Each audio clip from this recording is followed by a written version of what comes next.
Well, top of the day to all of you beautiful people out there. Welcome to the Morning Update Show. I'm your host, Trae Holiday. And you know it, once again, we are bringing you some stories right here live from the chop. You guys know there's been some developments over the night. We want to bring you guys some updates there. And our guy is back in the building. What's up, Big O? Welcome back, baby. Hey, what's up? What's good? What's good? Man, I'm feeling good. Yeah, after 23, 24 days with no sleep out here, kind of burning it on both ends. Man, I finally got some rest. I'm back and feeling good and energized. I know that's right, man. You and me both, brother. So I'm loving it. Needed the rest. I missed you. Oh, I missed you, man. You know what I'm saying? It's good to be back out here. It's a lot of stuff that's going on. Yeah. And actually, we're going to play, I think, the clip later on in the show. But the first thing I wanted to talk to everybody about, and the reason that the Morning Update Show actually started. So a lot of people who watch the Morning Update Show, they might think that it was started because of the protests or started because of CHOP. The reason why we started the Morning Update Show is the day that the governor kind of shut everything down, restaurants and everything. We started this back in March. We started the Morning Update Show because we wanted to be able to give people in our community as much information as possible that was specific to them. Yeah. And that's the reason we started the Morning Update Show way back in March. It was April, May, June, we're heading to July. It's going on almost 4 months. We're heading to our 4th month of this show. And this show was started to, there was lots of elders, especially in the Central District and South End, and other people in the community who, when you looked at the larger news sources, it might have been overwhelming or the news wasn't specific to them. Yeah. And so, the Morning Update Show is something that started a while ago around COVID. And speaking of COVID, the governor, he said that, man, he's going to say from Friday, or the person who's director of health is going to say on Friday that masks for everybody. And Washington State looks like we're going backwards right now. You know what I'm saying? As far as COVID, a lot of the country is.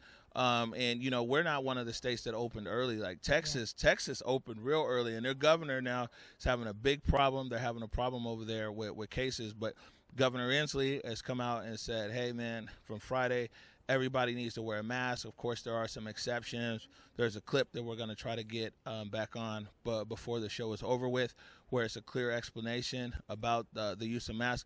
And also what they're saying is in Yakima County, over there in Yakima, Vegas, on the other side of the mountains, man, in Yakima County, that COVID is just like it's shooting through the roof over there. Back when we were broadcasting from our Studio A over on South Jackson Street, they talked about, this is like a month ago, that a lot of the people who are working over in Yakima, especially people that might be working in the fields and things, that there wasn't enough protection for them.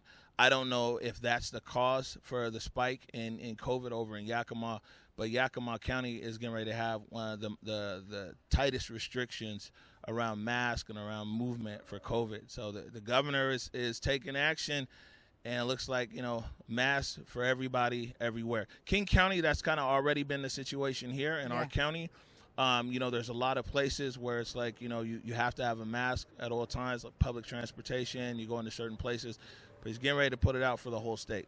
Well, it's going to be time for everybody to get on board. Oh, honestly, I mean, there's a lot of work that's been done to really flatten that curve with COVID. We know that. A lot of people have been out protesting in the streets. So it's kind of good to really recalibrate and figure out where we are as a state and as a city, and I'm glad that he's doing that statewide. Okay, so it looks like Daryl actually has the clip here of Governor Inslee explaining what the new changes are around masks in the state of Washington.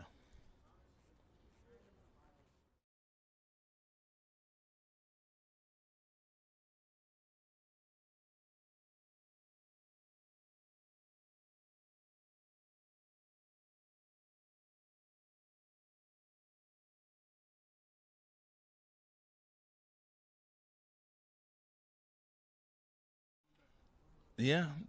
We've been wearing, it's crazy here following the protests, and a lot of people. One big comments we get is like, man, tell these guys to wear masks. Tell these guys to wear masks. And actually, a lot of times you'll find that Bobby Stills and Eric are walking, with masks, and not a lot of people. I mean, some days people are masked up, some people are not. But, Yeah. you know what I'm saying? Clearly, you know, everybody wants to do their part for COVID. And like I said, this show actually started about COVID information, the morning update show, and that's why we're leading the show with that information. Well, So, yeah, and I think that you're right. We've seen kind of the ebbs and flows of them wearing masks. We saw it happening in the beginning. It was like everybody, as soon as you stepped out of your house, you had a mask on, right? And so as things have been coming out, more and more facts around COVID, I know that there was so much information that we didn't know. And so now, over the course of time, you know, people were saying, well, do the masks really protect you? Will they protect other people? So I think there was a lot of confusing information that came out. Good to know that, you know, they are helpful. That, you know, so now the governor's like, we got to do it. right, and what they're telling me is that the sound was missing from there. So, again, at the end of the show, we'll go ahead and break down point by point what Governor Inslee is saying is the requirements. So, want to move on to the next thing here before we get to what occurred here at the CHOP last night and during the day. Is that this right here is the Seattle Times. Daryl, if you can bring that up, is that, you know, the mayor proposed a $20 million in cuts to the Seattle police budget as part of her proposal to balance the budget.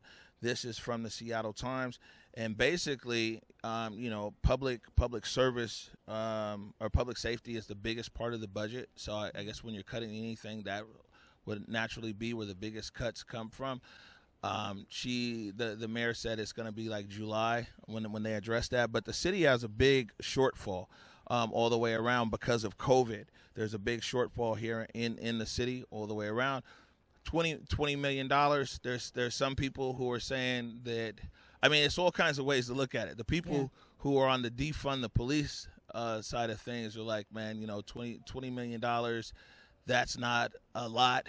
And those are the people who want to do the defunding, and they've got there's all kinds of infograms that are out there. So I think like tomorrow we'll put some of these infograms of talking about does 20 really mean 20 and all these other kinds of things. But she has found some support with people saying that, okay, this is a first step.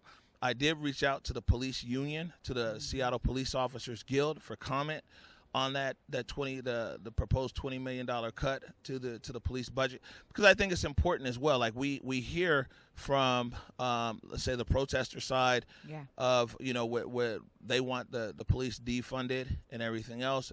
I think it's important.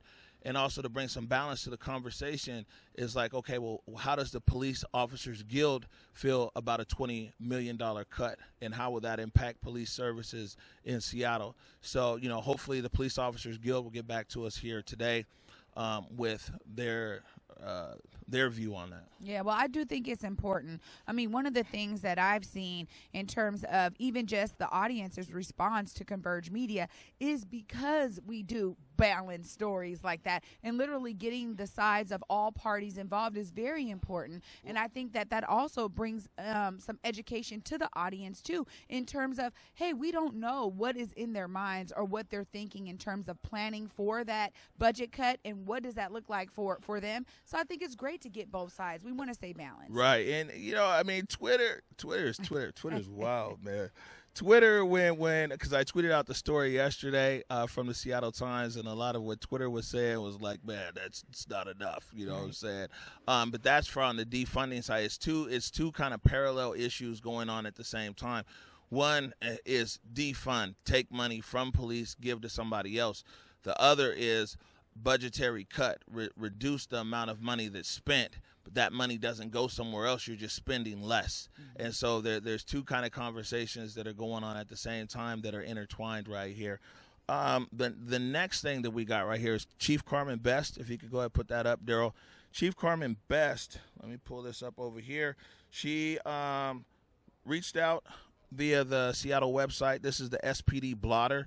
So for people that want to see Chief Best's letter to the public, it's spdblotter.seattle.gov, and she outlines, you know, what re-envisioning public safety in Seattle. She put a short letter out right there. A lot of people, including us, have been like, okay, well, man, this sounds good. Re-envisioning, it's a lot of buzzwords that are out there, you know, but until somebody can actually put on paper what these things mean, then they're kind of just words. And just to touch on a few things right here, she's saying that, one, they want to add a community member to the to SPD command staff. They want to launch an ongoing series of community collaboration sessions, conduct monthly command staff community meetings to receive feedback and respond in real time, and create convenient online tools for direct community feedback on policy and operational changes. And then she goes on to say that SPD is looking to reinvest their resources in the community.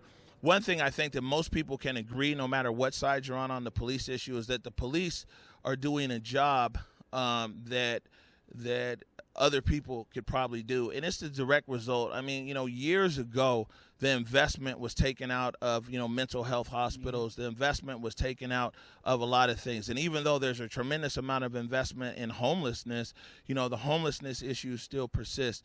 There's these epidemics, chemical dependency, and all these kind of things. And where society over the years, I mean, you can't, there's always the short term and the long term. Years ago, it might have sounded like a good idea. Let's cut the budget to state mental hospitals. Let's cut the budget to this and that.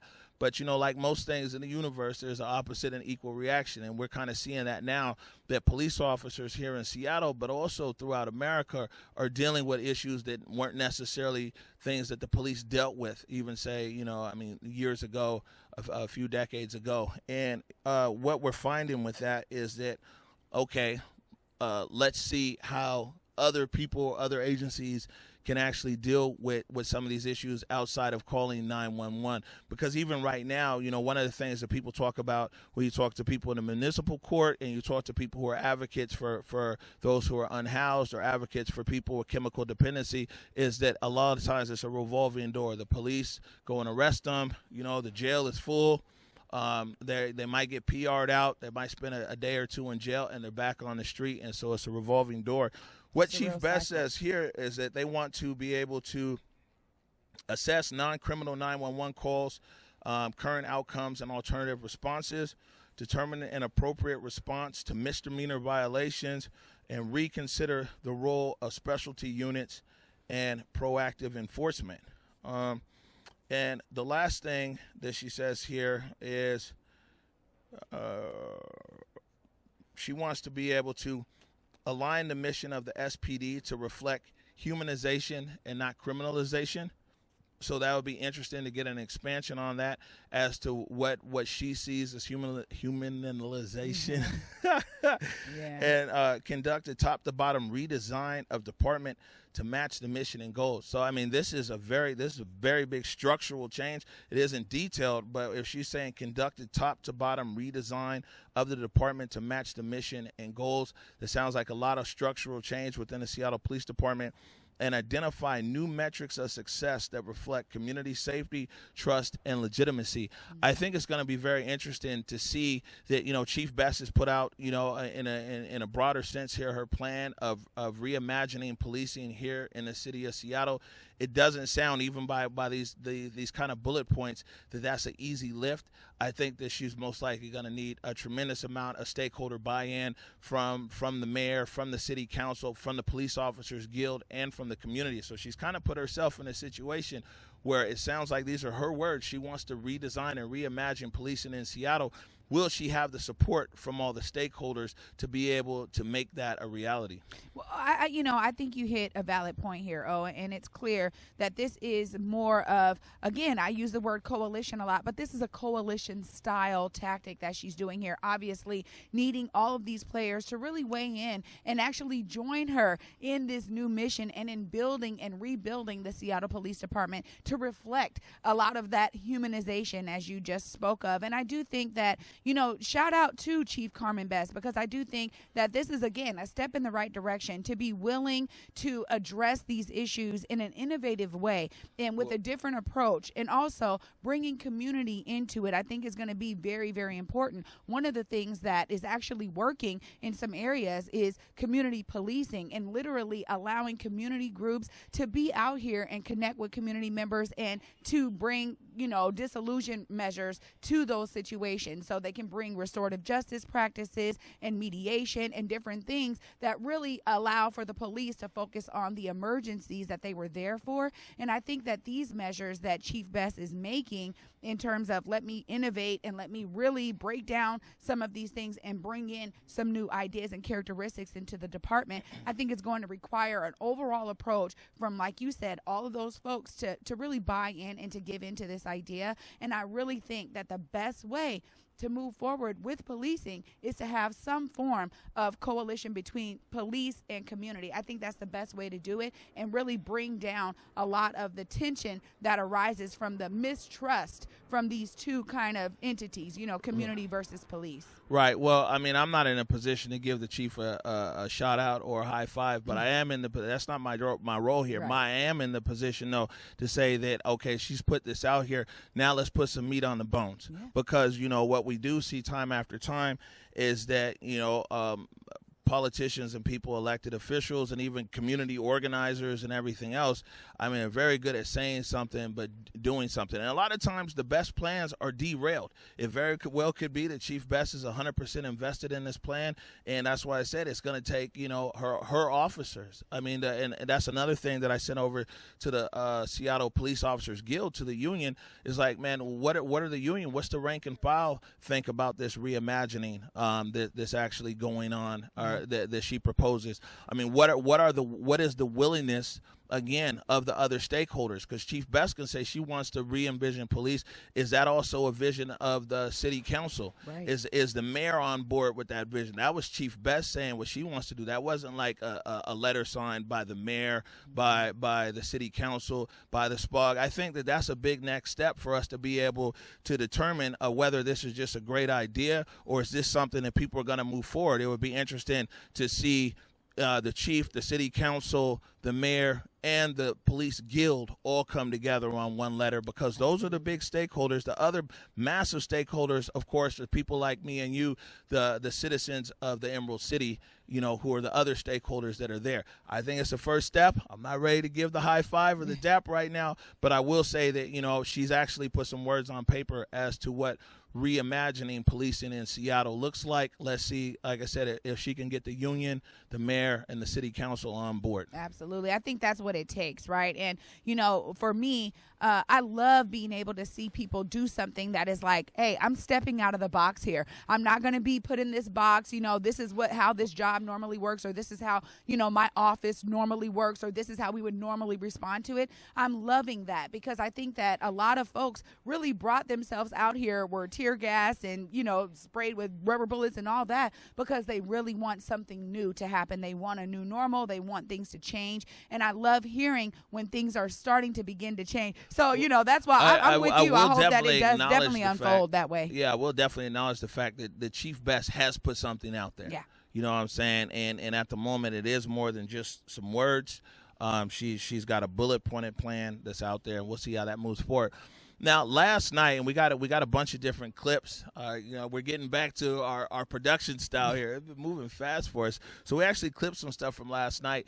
As soon as we got out there onto Cal Anderson, to the playfield, we walked into a meeting that was occurring, and there was a few different protest organizers, as you would say, who people who we've recognized literally from like day one out here, who are having conversations with people. And what occurred last night is that we heard some of the organizers actually giving two different directions, but they were telling people that they need to clear out of Cal Anderson Park because they want to return the park to the community. And now one group of people is sending people downtown into the space. The other group of people are sending people right over here to the East Precinct, which is just a few feet from us right here, to reinforce the East Precinct. Kirkland in the building, my man. And look at it, Woodby Island. Wow. Okay, we've got an audience out here. Well, actually, we have audience out here every day when we do the morning show. Well, welcome. So what we saw last night was that a few different organizers told people to go to the Space Needle, and we'll start there because the reasoning behind that was even different. The first clip you'll see, 1 second here, Daryl. The first clip that you'll see is an organizer by the name of, of Malcolm. He's somebody who we've seen do a lot of the marches downtown to the West Precinct and onto I-5. He said that they wanted to move out of the space because what he heard is that Black Lives Matter and different black led community organizations, I guess that's the mayor's exact words, where we're coming to do a publicity stunt today and to push them out. And so they were like, man, they were going to leave the space first before that occurs. And also you hear in this clip, he's like, man, BLM has disowned us. But, our reporting here and reaching out to the actual Black Lives Matter, the actual organization with a board of directors and everything else, they've never claimed this movement here at CHOP from day one. Right. But first, let's hear from Daryl. Let's hear from Malcolm as to the reasoning why they told people to leave Cal Anderson and go to the Space Needle last night.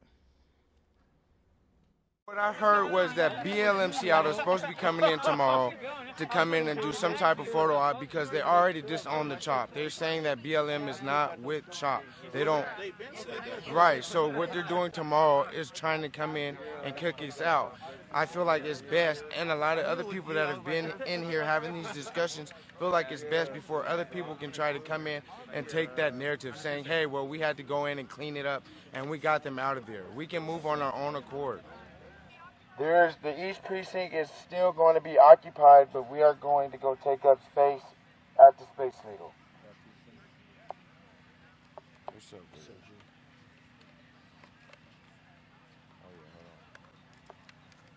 I'm still waiting on the rest of the people to come because it's very important for those that are going to move to the Space Needle so that you can see the leadership council that was formed for the CHOP that is moving to the Space Needle. So for many of you guys who are asking who's going, well, Mark Anthony, Shannon, AJ, myself, and a few other people. So again, like I said, the East Precinct will also be occupied as space. They are occupying it up there, and we need to occupy the Space Needle. That is what I've been deemed told from the Leadership Council, from CHOP here, and the new formed Leadership Council for Space Needle. That is what's moving forward for CHOP. That is what's going to happen. If you are here with the CHOP community, that's what's going to need to happen. Can you clap if we are in agreement? Are you speaking on behalf of the leadership as well here, or is this you? No, I was speaking on behalf of the leadership. Yeah, there was discussions made prior. Essentially, discussions were made prior with several people who essentially decided that it was in everyone's best interest to occupy those spaces that Malcolm stated. It's crazy. It's crazy. I feel like I did. I don't know. No, I didn't. We formed a committee just a little while ago. I'm part of this committee, but there's going to be hard-headed people here that's not going to want to join us. We were told to leave this field alone. This is not really our field. I say we retreat and we go back into the woods, take the field, so we can show respect to the community that they have their field back. That's where we are. Okay, what's the position on the East Precinct? The position that there's some guys that's going to risk their lives and stand there all night long. Everybody's saying that, again, that it's good to go to the Space Needle. They're trying to separate themselves from what occurred here. They're not with the violence. They're not with the shootings. So the only way that CHOP can move forward and not allow the negativity to overrun itself and change its message or its narrative is by moving forward and separating itself. But we have a group here that's going to continue to occupy the East Precinct, but the majority of the groups that are here on the field need to continue to go to the Space Needle and set up camp at the new space. As you see right there, this protest organizer, his name is Malcolm, and he's like, hey man, you know what? There's getting ready to be a publicity stunt here, so we're telling with black leaders, so we're gonna get out of town basically, and they were heading over to the Space Needle was his instruction. But one thing that I will say, I talked to Andre Taylor this morning, and I talked to Andre Taylor about a few things. One was what Malcolm was saying about black leaders. On that clip right there, he specifically said BLM, but then we had talked to him as well, and he was talking about other black leaders. So I know that Andre Taylor is somebody clearly identified by the mayor and out here in the CHOP as someone trying to work with the protesters. Andre Taylor said that, he didn't have any plan today to come and do any kind of publicity stunt here or anything else. He said that, what he's up to is talking to people. He said that his main thing here is safety of the protesters. He said that he knows what can happen if it goes all bad, and he's trying to tell people what can happen there. The other thing is, 'cause I put it as a tweet there yesterday, it's like a lot of the leadership that we've been dealing with here, and we know who's moving things around, but they don't identify themselves as leaders. But being here for 3 weeks, we can see the people who actually make people move. And in a conversation yesterday, they were like, look, man, we never changed our goals, we never changed our demands on the city. The demands remain the same. And actually, if you come into the CHOP right now, a lot of the borders, the demands are actually written right there. So I asked Andre, I said, well, you said at the press conference that you met with some people in leadership, and they said that all they wanted was a meeting with the mayor. And what he said is, man, that's exactly what he did. He gave me the names of the people that he met with, and those are people who move around, they percolate. I don't think that they're at the highest level, but they're definitely in the mix. And what they told him is that they want to meet with the mayor. So, I mean, at all kinds of different levels here, this is a problem that has plagued the CHOP from the beginning, from the day that the barricade was lifted, was any kind of unified communication and unified leadership. Now, for the CHOP itself, clearly with guys moving to the East Precinct, with them putting their demands up and everything else, the people who actually have the strongest hold in leadership here, they're not wanting to meet with the mayor. They said there's no reason to. They said that the demands are clear, and now they're moving to reinforce the East Precinct. One more clip on this, and we'll hop into a discussion. So the other person I talked to, which is an organizer that a lot of you guys have seen on the stream, we actually get a lot of comments about him, is Mark Anthony. And so Mark Anthony said that he was encouraging people to leave and go to the Space Needle last night because it was his understanding that the Seattle Police Department was going to come through and clear people out and sweep them out. Now, I told him, that the mayor's press conference, it was very clear that she said that they want to do engagement. It's the reason why they got this Andre Taylor and some other people, community passageways, to come out here and actually talk to people on a one-on-one. And that the police coming last night wouldn't be aligned with what the mayor said. Now, nobody believes politicians, so I'm saying, I mean, somebody could easily be like, yeah, but a politician said that. But I pointed out to him, he said that he had not viewed the mayor's press conference. I was like, well, did you see her press conference? Because they're like, man, the mayor wants us to leave. She's sending the police. And I was like, well, you gotta check out the press conference. But anyways, here's Mark Anthony last night explaining his rationale as to why he encouraged protesters again to pack up out of Cal Anderson Park, which they're still doing right now, and head down to the Space Needle. What's happening? So we've heard reports that the police officers are going to come back to retake the precinct. We are going to have some people here to defend it, but we need to make sure that our supplies are left intact in case we are unable to with their excessive use of force. So that being said, we've made an announcement that people should pack up their stuff and get it mobile, just in case the cops decide to start using more war crimes against us. All right, so did you see Mayor Durkin's press conference yesterday? I heard about it. Okay, well, I mean, in the press conference, her Chief Best, I mean, I'm not trying to, anyway, her and Chief Best both said that, like, their approach with this is conversation. They said they want to send in social workers over here and help people, who are the homeless be housed. They said that they're sending in a black leadership to be able to work with the marginalized people here. They said that they're, the message that came out of City Hall was that, yeah, they want their precinct back, but Chief Best said that 3 weeks ago, so that's not nothing new. But what they said is that their strategy is to deploy people and use human services and to be able to negotiate with over here. They also said that because Chief Best said that the only option that the police have right now is batons and bullets. Negotiation's probably a tactic as well, but she said they only have batons and bullets. And because the city council said it's illegal to use tear gas and everything else. And so with all of that being said, because I know you said that you didn't watch, heard about the press conference, that's still your position, that you feel that the Seattle police are coming into the CHOP tonight? Yeah, so to start off with that, the city council may have voted not to use tear gas, but that's actually been banned by the Geneva Protocol since 1925 in international war. It is a war crime to use tear gas. So I'm not sure what's going on through the mayor or the police chief's head about what makes her think it's okay to use war crimes against their own citizens. That being said, we're not scared of these cops. We've been here before. They've already done this to us, and we've been here waiting for them ever since. When I showed up personally that day that they were gone, I showed up here expecting to cuss out some more cops, and I was disappointed when they were gone. So I'm going to be here waiting for them when they get back, and I see a crowd of people that are going to be waiting for them as well, peacefully. So what's the story with the East Precinct? You're vacating the Cal Anderson playfield. What's the story with the East Precinct? Are people moving out of the East Precinct as well?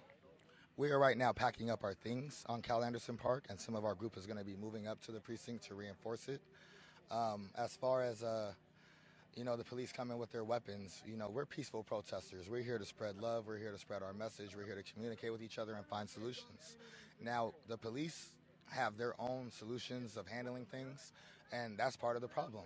And as far as the mayor talking about wanting to bring in social services, how come it's so difficult for us to get ambulances in here when we need help? How come it's so difficult for them to come in and assist the mental health people that are here right now? We never declared ourselves an autonomous zone. We never said we were seceding from the union. We are still a part of Seattle. We are Capitol Hill. This shouldn't be things that we need to beg for. It should be things that should be provided to us as a community. The fact that they decided to abandon us as a people just because we said we don't want police here does not mean that we do not want fire departments and ambulances. We are actually saying that we want more social workers. We're saying that we want to defund the police and reinvest into social services. So, as you can see right there, with Mark Anthony, he has a different reason for telling people to vacate Cal Anderson and go to the Seattle Center, and the reasoning that he gave was that he felt that there was credible information that the Seattle Police Department was coming in here last night to sweep people out. Again, when we talked to him, he said that he had not seen the press conference from the mayor. And, a lot of what the mayor said, you just got to put it out there. The mayor said that, yeah, they're sending people in, but the city's plan is to send in social workers and everything else. And I'm sure all kinds of other law enforcement elements, but not in a uniform way to sweep people out. And so, we see right here that there is just a lot of misinformation that's on the ground. Yeah.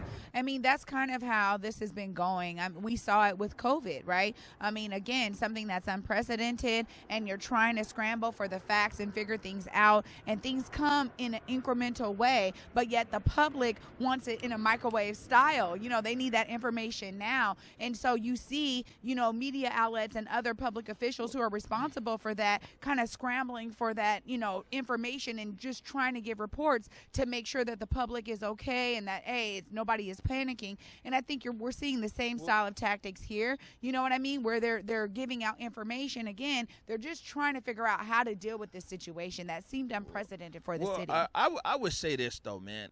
On the protester side, I'll be real. I bump into so many people who are protesters or occupiers, and they're like, man, I see your stream. I see this and that. They all got phones. It's like, man, that's upon them. That's their responsibility. If you're going to be out here, let's keep it real. If you're going to be out here, be a protester, be an occupier, you know what I'm saying, and all the things that come with it, then go read. Yeah. You know what I'm saying? Press conferences there. You know what I'm saying? Reach out to the SPD. Reach out to whoever. You can't, just because you're a protester, that doesn't give you carte blanche to be ignorant. Right. You know what I'm saying? And especially if you consider Mayor Durkin to represent your exact enemy or whatever, and she's speaking publicly, then these guys should be wanting to consume everything that the mayor, the fire chief, and the police chief says. And so, I mean, when people come out here and we talk to the protesters and they cry ignorant, but, you know, they've been on streaming on Facebook all day and streaming on YouTube. It's like, man, I mean, that's a choice to be ignorant. You know, I mean, like me personally, if I was a protester and, you know, I've been copping a squat in a porta potty for 3 weeks, you know what I'm saying? I'd want to know everything the city was saying and be able to consume that information. And so, I mean, what we're seeing, I just keep it real. People know. It's like, man, if something's this or that, I just call it out there. That it's like, man, an ignorant protester that doesn't, or occupier that doesn't, is not even following what the city is doing, what SDOT is doing, what utilities is doing, and everything else, and they're leaving it to the next person and the next person. We all know the game telephone. You get 10 people. I mean, these days out here, you get 3 people. By the third person, the message is different. Yeah. So, I mean, you know what I'm saying? Ignorance is never bliss, especially when the stakes are this high with something. And so, you know, I can say is this, is the mayor 100% put out there what her intentions are. Now, it'd be different if people were like, man, I heard what the mayor says, I don't believe her. Right. But people are like, man, I didn't hear what the mayor said. Right. Now, from the city side, guys know what you're up against. And we saw earlier, I tweeted out, they put out, I think it was Human Services put out just a flyer for people who are homeless or unhoused, and it clearly says there, just in, you know, black and white, hey, go to Broadway and Pine. There's a canopy there for the city to help you with their services. I would say what the city might want to do is the Human Services people over here might also put out a piece of paper to saying this is the latest update from the city of Seattle. I mean, if it comes to that point, but, you know, if they want the information to percolate, because situations like this where misinformation is out there and people aren't researching for themselves can also lead to a very dangerous situation, because you got people on the ground who clearly aren't taking time to understand issues for themselves. They're listening to a specific leader, and who knows what that leader, where they're at with it, you know, whether their movements are intentional or unintentional, if they're following you know, people who are misinformed. Yeah, I agree with you, and I think that you're so right in terms of educating oneself. If you're going to be out here, I mean, at the end of the day, I've been saying this from the gate, you can't be out here and not understand the issues that brought you out here. Okay, fine, emotion brings you out here, but then what are you doing to educate yourself? You know, in the community, we've been talking about this a lot. You know, align yourself with something that is actually happening on the ground. If you feel that there's no movement happening on the ground, there's no organization, no entity, no body that is fighting for these issues that you actually want to fight for, then yeah, you need to form your own coalition. But there is plenty of people that have been doing this work. You know, research, learn, and read. I agree with you wholeheartedly, and I also think that it's hard for any protester or occupier or any of that sort to be out here without that information. Yeah. So much of it then ends up being emotion, and then what we saw and what we heard from the major media around CHOP was that what was going on here? You know, are the people upset about Black lives, or do they just want to convene in this regard and have a summer of peace and love? And so I think that is really important, because the message does get diluted when you're not educated. Yeah, I mean, again, being an ignorant protester isn't cool. Right. Because if you don't know what the city of Seattle, what the mayor, what the fire chief, and other stakeholders in the city of Seattle are saying about their actions against you, if we now have to tell people about something in a statement that was made a day or two ago, then it's like, man, being ignorant out here, it's not only not cool, but it's dangerous. Yeah. You know what I'm saying? And I would say if you're a protester out here, man, you need to put a reading hour in your day or something. Absolutely. You know what I'm saying? And really go to the source of things, man, because, I mean, this is it's high stakes. And we've seen a lot of times it's really chill for sure, but a lot of times, man, that tension is out here, and people might not even know what they're doing something for, why they're doing this and that. I think that, you know, everybody agrees that the right for peaceful protest, you know what I'm saying, should be upheld no matter what, and a peaceful protest. But even in the most peaceful protests, it's like, man, why are you here? And you know what are other people saying? So these were the people that were talking about going to the Seattle Center. Of course, there was another group in clearing out the Cal Anderson, which the footprint's been reduced there significantly in the actual park. A lot of the unhoused and the homeless, they're still in their tent area, but some of them are actually trickling out there to the canopy that the city of Seattle set up. But last night, there was another group that was like, look, we're all just moving. We want everybody out the park, but we're moving them to the East Precinct. The rationale being is that, they can no longer defend the footprint of the CHOP. The numbers, you need numbers to occupy anything. When the numbers reduce, then, naturally your footprint reduces to a barrier that you're able to defend. They're not able to defend the entire area of the CHOP. So here is one of the early organizers from the barricade days, back when the police were here. This is a guy named Rooks, and what he's been on is actually security since the barricade and since Chaz and Chop. And we asked him last night, like, hey, what's going on? What are you trying to get people to do? Well, right now we are regrouping, we're reorganizing, we're getting the people to a safer location within CHOP so that we can be prepared for peaceful protests. We have the understanding that they can't touch us if we're peacefully protesting. That's all we're here to do. So for the safety of the people in the park and for the safety of the community, we're relocating people to have the protest right in front of the precinct on 12th and Pine. All right, one other question. I know you're busy. So we just saw Mark Anthony and Marcus. They said they're going to Seattle Center and there's people packing. And we've seen a few people pack up, and they're saying they're moving their protest over to the Space Needle. I mean, that's honestly, that's on them, but we're here to occupy a space for a peaceful protest. So if they're not going to stay here, then clearly they weren't meant to be here. Thank you. All right. I ain't going nowhere. Thank you. Right, and you see with Rooks right there, their message was like, hey, you know what? If you were really about this movement, you're going to come to the East Precinct. If you don't, you're free to go wherever, but clearly you weren't here for for this movement. And so they started moving. People started moving last night up into the East Precinct.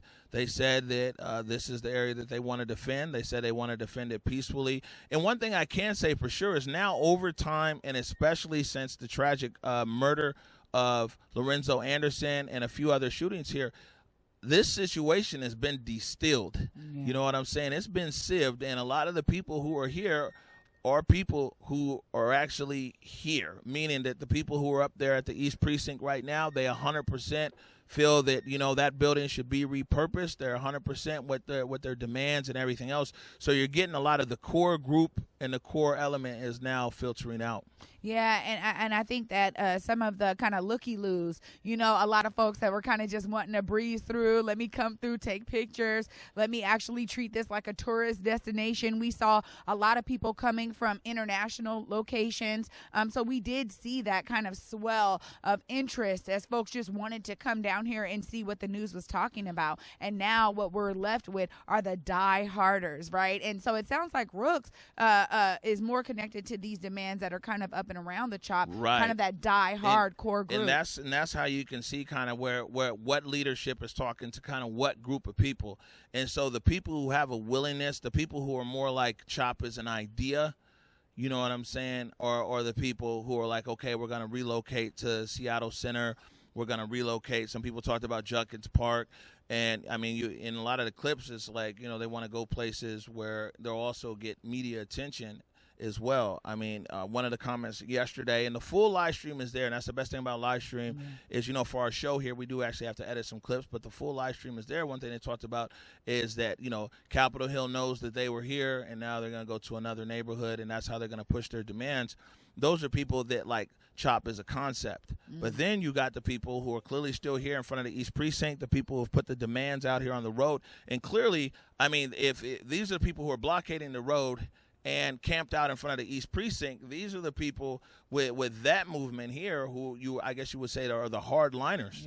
Yeah, absolutely. And I think that it really helps for the rest of the people and the rest of us to really understand the demands again and go down to what is it that people down here want and actually have something that we can see. I mean, I love that the demands are there. I think that was some of the confusion. And so understanding that and clearing that up, I think will maybe help to move things along. I know that, you can't really move things when it's a bunch of confusion. Well, yeah, I mean, one thing for sure, if the city of Seattle And, you know, the other messengers that they have on board now, if they're wanting to talk to, you know, one group, one ideology, one leadership, one goal, it's like I said, it's kind of been distilled now down to this group of people. The numbers with them, at least that are visible, clearly aren't as big as it once was out here.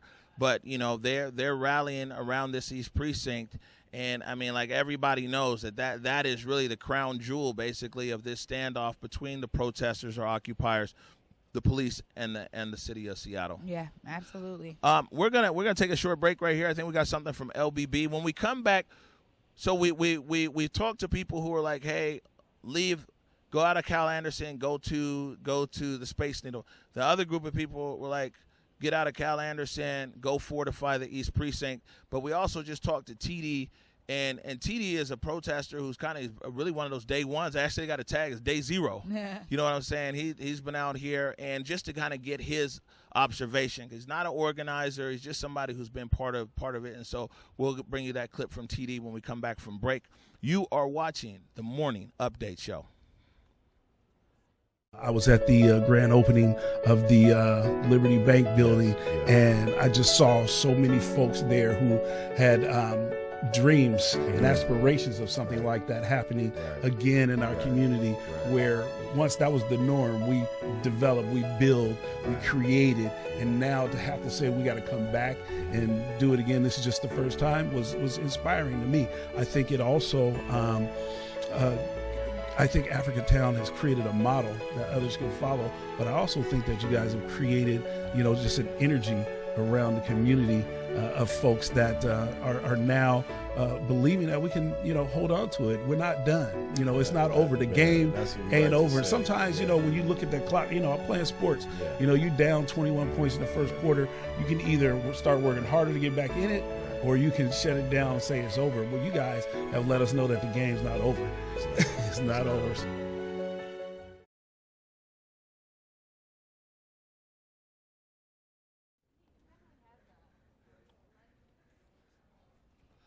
Yeah, well, we're back. Welcome back to the Morning Update Show. We wanted to show you guys actually how it's looking right here on the CHOP. And we did have some audience. We got some audience out here today. Thank you, DQ. They might have heard what they needed. Yeah. Thank you, DQ, for setting that shot up so that we can actually show the audience how we're out here today. And a lot of people don't know, whenever we're playing a clip or we go to break, and we do a lot of question and answer with people who gather out here in front of the set. So, like I said, prior to the break, we talked to a protester named TD. And TD he's been out here. He's been on the stream quite a few times, and you know it's always just a conversation with him about what's going on or what's happening. Hangs out a lot up there near the East Precinct, so whenever it gets funky up there, I'm like, TD, what's going on? What's happening? Anyways, we bumped into TD last night, also on the field at Cal Anderson, as people were dismantling their tents and moving from the Cal Anderson playfield, and just asked him his thoughts. Out here. Why are you out here? And why have you been out here this long? I mean, I'm out here for the movement. I'm actually out here protesting for what we're trying to accomplish and goals for the long term, not just occupy some space, not just defund. I'm not here for that. I'm trying to have systemic racism come to an end. It's not just about Seattle or the state. I'm trying to make this can be where it starts, but this is real. We're trying to branch this out and make this something historic. And so I'm trying to have the whole Black Lives Matter human rights movement go forth. It's not just about what's happening locally within the city and within certain systems of we're trying to have a community center. I mean, all that's great, but I'm trying to have some actual changes to the system and perhaps the Constitution, because we're not getting our rights, our First Amendments, all the police brutality. I could ramble a little bit, but I'm trying to have the whole shit changed. It's not just about what's going on here and little qualms. And, I mean, not everybody's going to have the same ideas. There's going to be differences, but if we can all come to a terms of what we're actually ultimately trying to accomplish instead of people kind of bargaining here, selling out here, having ulterior motives here, you know. But that's part of what goes on, you know. There's going to be some riffraff and there's going to be some ups and downs, but if the main people who are actually here for the cause and the movement and the protesting, which there are still some around, you know, like that's what it all started from and turned into a festival, party, whatever have you, with the chop and the chaz. But now, you know, we're still here. And it's not over. As long as another day continues, it still is an Occupy protest. Well, that was TD, as you guys could see. And clearly, you know, he is, you know, echoing a lot of the sentiments I echo, like it's about systemic change. And how we get there, it may be incremental, but ultimately, I think there's a lot of people that really probably echo his sentiments, you know, what brought them out here originally. And that's what they want to see. They want to see things change in the system. Right. Well, I mean, it's worded differently, but I mean, you kind of hear TD saying the same thing that the mayor is saying, the same thing that Chief Best is saying, the same thing that other protesters are saying, is that from this point here, you know, people want things to be different here in the Emerald City. Yeah, period. And I think that, again, when we think about, you know, man, the graphic imagery of George Floyd's death and that sparking this thing in the nation where folks just couldn't deal with it anymore. I mean, that really is what we have to remember and reflect on when we're talking about how we move forward, because those are the situations we just don't want to see anymore as an American public. And yeah, there may be some folks who, you know, they think, hey, well, the police were just doing their job. I mean, we know that there's many opinions to this issue. And, you know, I'm not here for everyone's opinion, but I will say that ultimately I think that what we saw in this country was that people were tired of seeing stuff like that happen.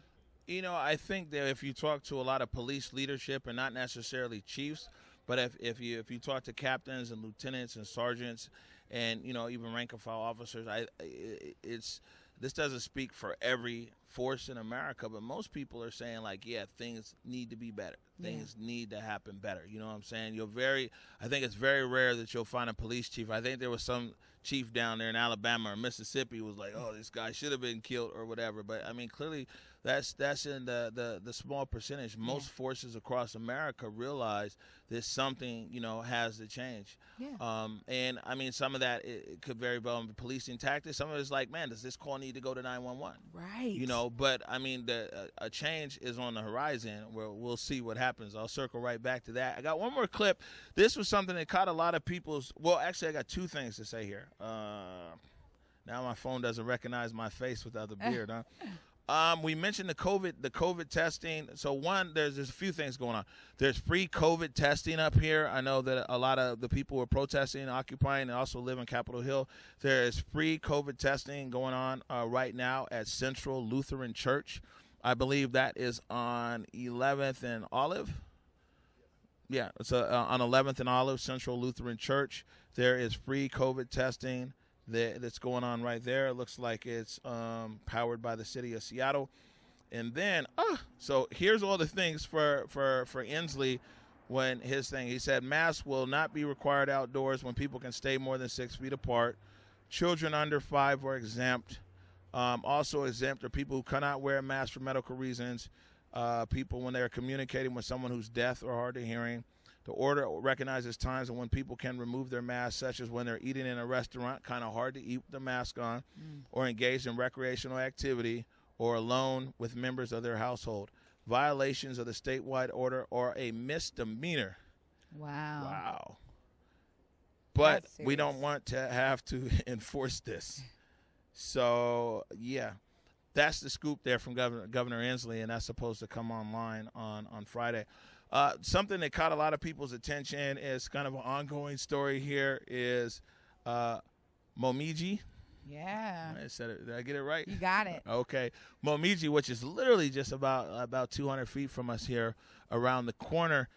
And, man, they had a dust up over there. The general manager got into it with a protester, a black woman, and called her some racial slurs, and then, you know, everybody was like, you know, going at Momiji, And then Momiji, they had a dinner. They provided dinner last night. But also what they did is they gave community organizations donations, but they didn't talk to the people before they gave the donations. So the community organizations were like, man, we don't want the donations.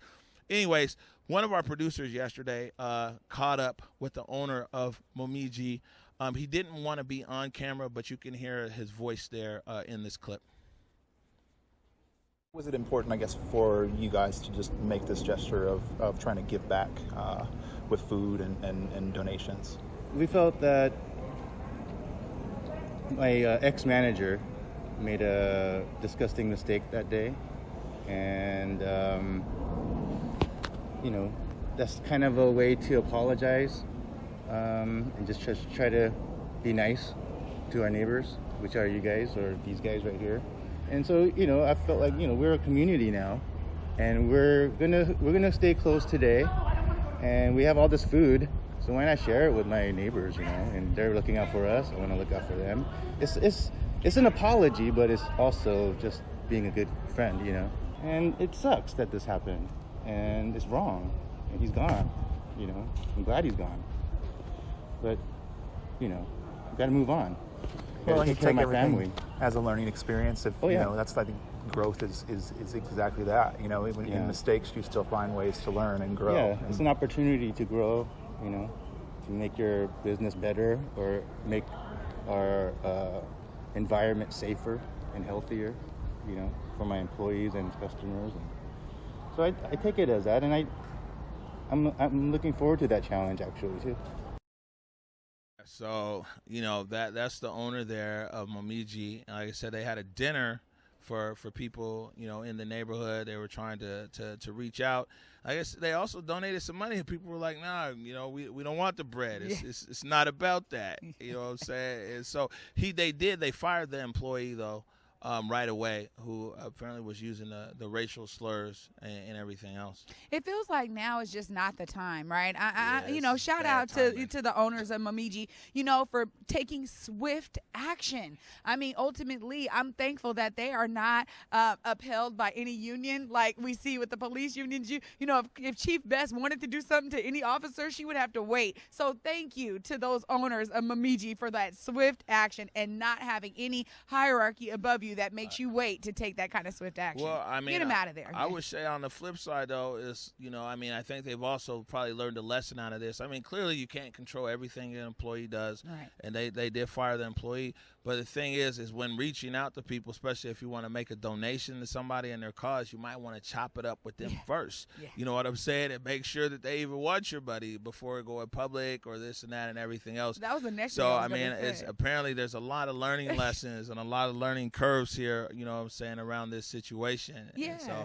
And you can't make a blanketed donation either. I mean, I think a lot of things, the way that any business owner really showcases their ties to the community is having continual discussion, continual conversation, actually relationship building with organizations. And that would have alleviated a lot of that, right? They would have already known the organization would have known them. Okay, you guys know we're one of the ones you guys want to come to.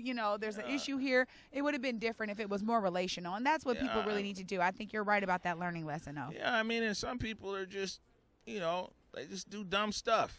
True. And, I mean, hindsight's 20/20. I'm sure this guy who worked at Momiji was like, man, it's probably one of the dumbest things that he's done. He might not necessarily be a malicious guy. He just made a dumb mistake. Yeah. You know what I'm saying? So happens every day. But either way, that's the situation there. We're coming in here at the top of the hour. But one thing that I'll say is this, is just, as we say, set the scene. People are used to hearing me say that when we're walking through over here. Cal Anderson Park last night around 11 o'clock, a few different people got onto the megaphones and gave differing instructions as to how people should vacate the space at Cal Anderson Park. There was a group that said they wanted to vacate for a few different reasons and go down to the Space Needle. There's also a group, I think it was a group that is actually a more powerful leadership here in the CHOP, that told people that they wanted them to vacate, and actually they're going to move everything over to the East Precinct to reinforce the East Precinct and actually reduce their footprint here so they can defend themselves better.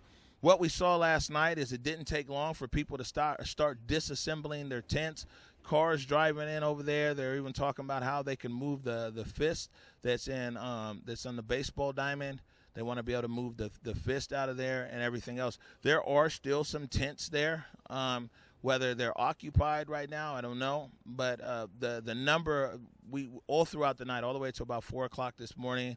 Sorry, I'm staying up so late, Mom. I told her I would try to get more sleep. Your rest, man. All the way to about 4 o'clock this morning, we saw people who were over there, vacating the area. So, from one leadership, I think the best way to describe it is there's a group of CHOP leaders who see CHOP as an idea or a concept, and those are the guys that are like, hey, let's go to Seattle Center, let's go to Judkins Park, let's go to the mayor's house, and then you got a group in CHOP that's like, nah, this is our stand, this is the building that we want, these are the demands we want, and that they're not going anywhere. A few observations, right?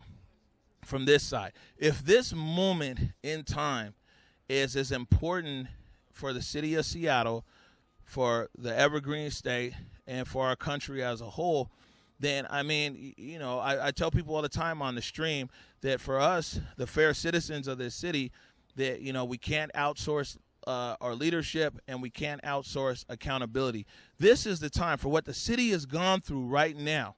For these last 3 weeks, and depending upon who you talk to, what the city has gone through since the date of its founding. You know what I'm saying? If you talk to a lot of different people and organizations here, and they'll tell you, their story here in this city. But if this is the moment in time, if this is when we're drawing the line in the sand and we're reimagining everything that's going on, I implore, the citizens of this city, do not outsource accountability.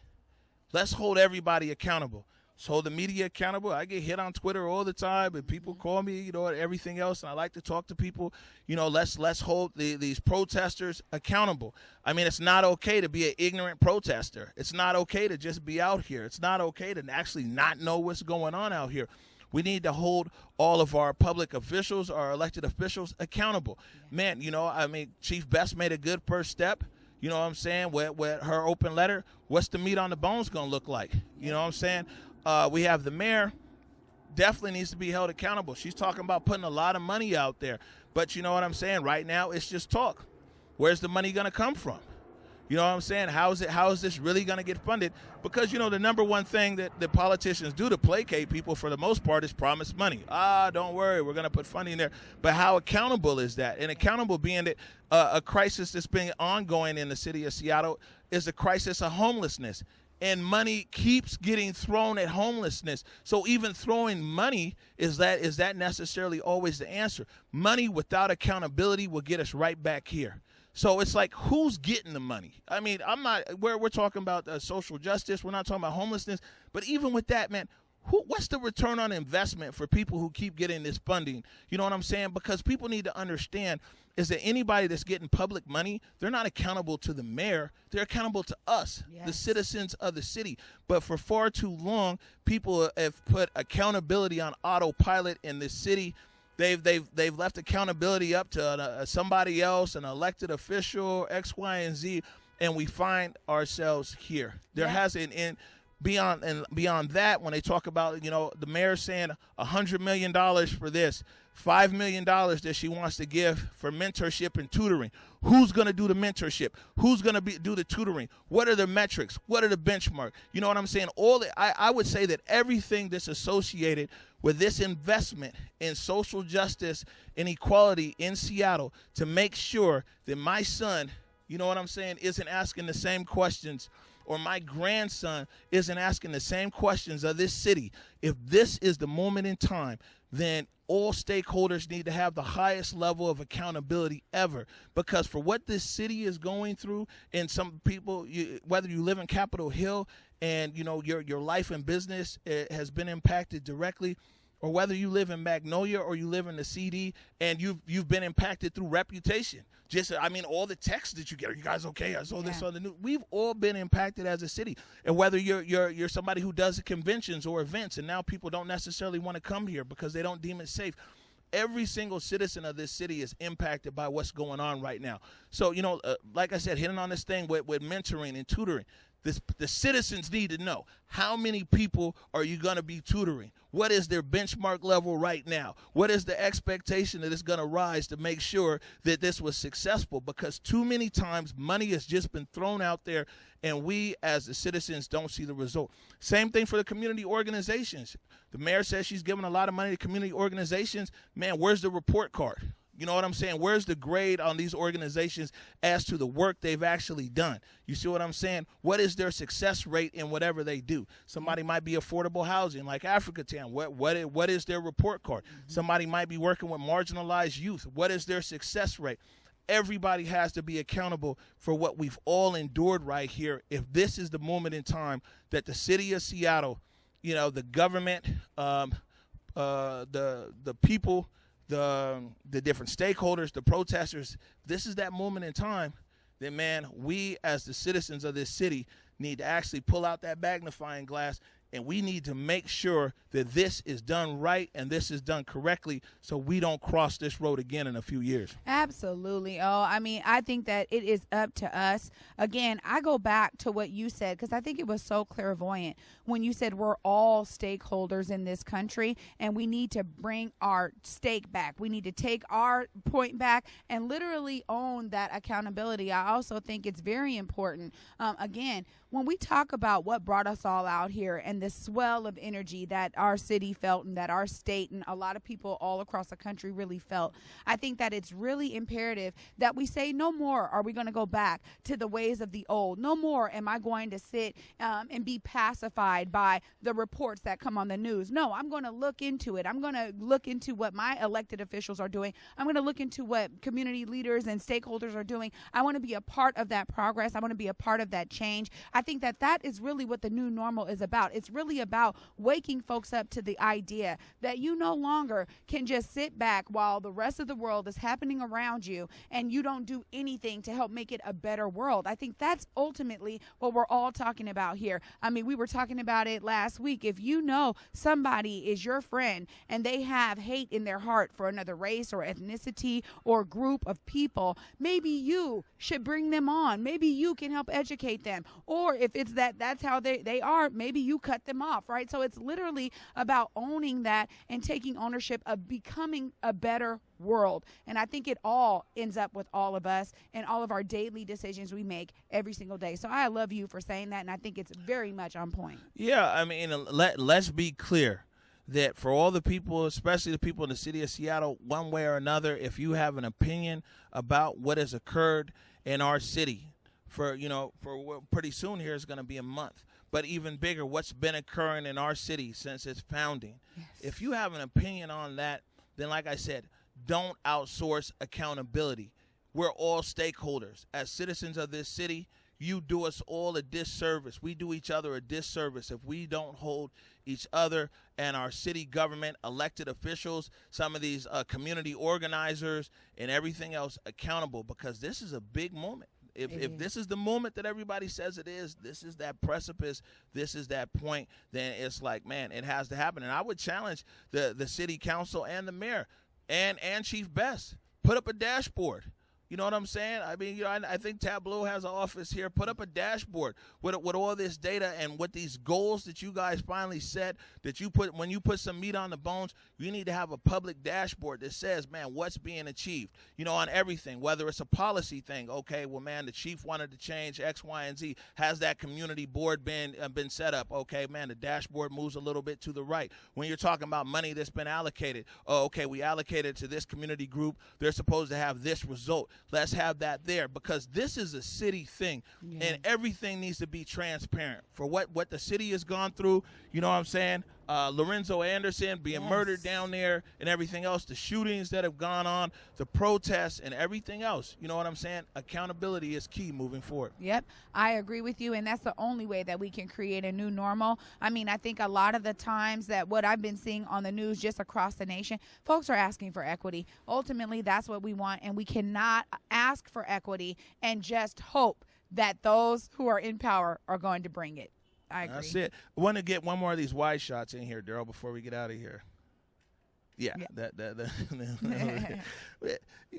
I would say you over there watching Sports Center or something, but So we have another camera here. Just want to give everybody a different perspective, because a lot of times you just see us right here with the background and everything else.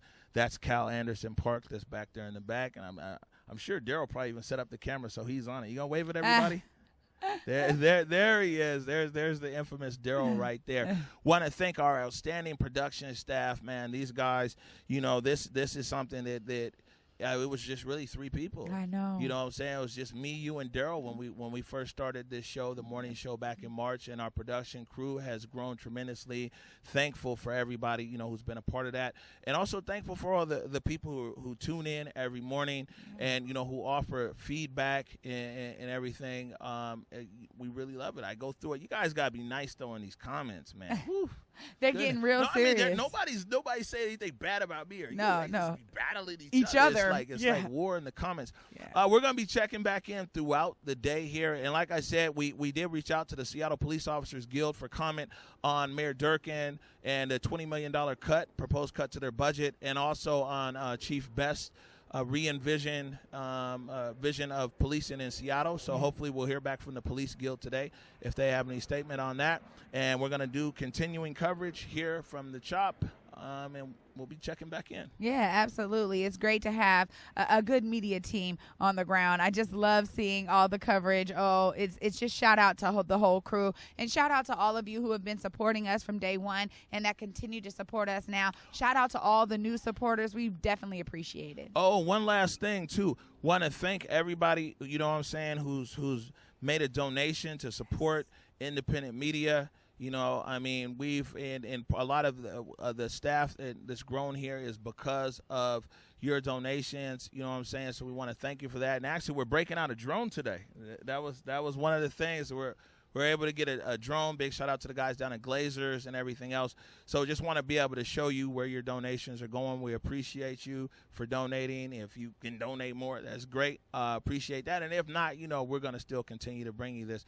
We're already standing. That's right. So as usual, we're going to wish you a very outstanding day. I'll be checking back in with you throughout the day. Yeah. And as always, we got to end it with Lift Every Voice and Sing.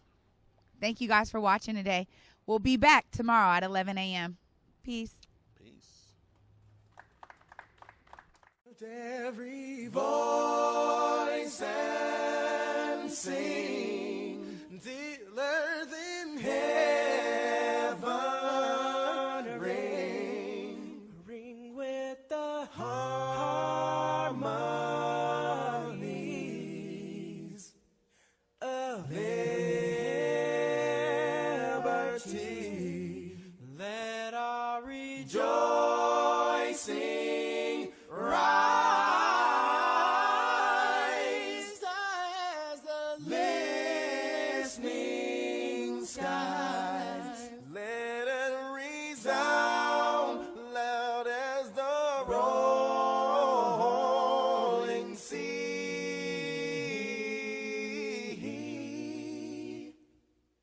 Sing a song full of the faith that the dark past has taught us. Sing a song full of the hope that the present has brought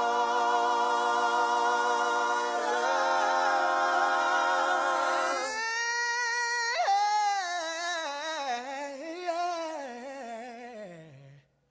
Facing the rising sun.